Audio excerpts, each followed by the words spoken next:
Welcome to MYLAI சமையல். இன்னைக்கு நம்ம பார்க்க போற ரெசிபி என்னன்னு பாத்தீங்கன்னா ரொம்பவே சூப்பரான ஹெல்தியான கருவேப்பிலை துவையல் எப்படி செய்யறதுன்னு இன்னைக்கு நம்ம வீடியோல பார்க்க போறோம். சேனலுக்கு நீங்க புதுசா இருந்தீங்கன்னா Subscribe பண்ணுங்க, லைக் பண்ணுங்க, நியூ அப்டேட்ஸ்க்கு பெல் பட்டனையும் பிரஸ் பண்ணுங்க, கூடவே ஆல் பட்டனையும் பிரஸ் பண்ணுங்க. வாங்க வீடியோக்குள்ள போலாம். தேவையான இன்கிரிடியன்ட் என்னன்னு பார்க்கலாம். கருவேப்பிலை, கடலைப்பருப்பு, உளுத்தம் பருப்பு, கடுகு, இஞ்சி, பச்சை மிளகாய், புளி ஒரு துண்டு, பெருங்காயம், உப்பு. ஃபர்ஸ்ட் ஒரு pan வச்சுக்கோங்க. pan ஹீட் ஆன உடனே 2 டேபிள்ஸ்பூன் ஆயில் சேர்த்துக்கோங்க.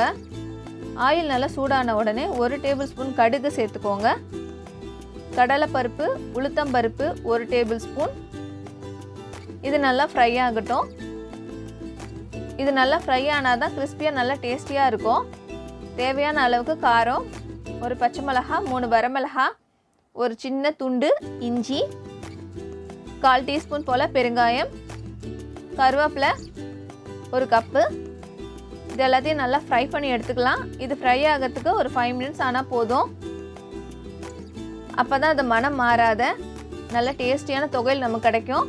இப்போ ஸ்டவ் ஆஃப் பண்ணதுக்கு அப்புறமா ஒரு துண்டு புளியை சேர்த்து நம்ம அது கூடவே ஆற வச்சுட்டு மிக்சர் ஜாரில் போட்டு அரைச்சி எடுத்தால் நம்மளோட துவையல் ரெடி ஆகிடும். பொதுவாகவே பார்த்திங்கன்னா கருவேப்பிலை சாப்பிட்டா முடி நல்லா ஸ்ட்ராங்காகவும் கருப்பாகவும் இருக்குன்னு சொல்லுவோம்.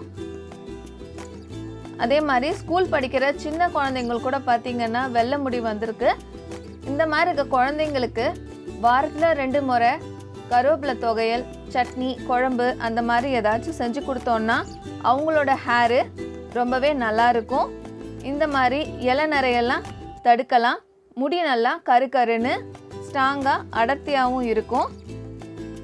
இந்த வீடியோ உங்களுக்கு யூஸ்ஃபுல்லாக இருந்தால் நீங்கள் எங்கள் சேனலை சப்ஸ்கிரைப் பண்ணுங்கள், லைக் பண்ணுங்கள், ஷேர் பண்ணுங்கள், கமெண்ட் பண்ணுங்கள். தேங்க்ஸ் ஃபார் வாட்சிங்.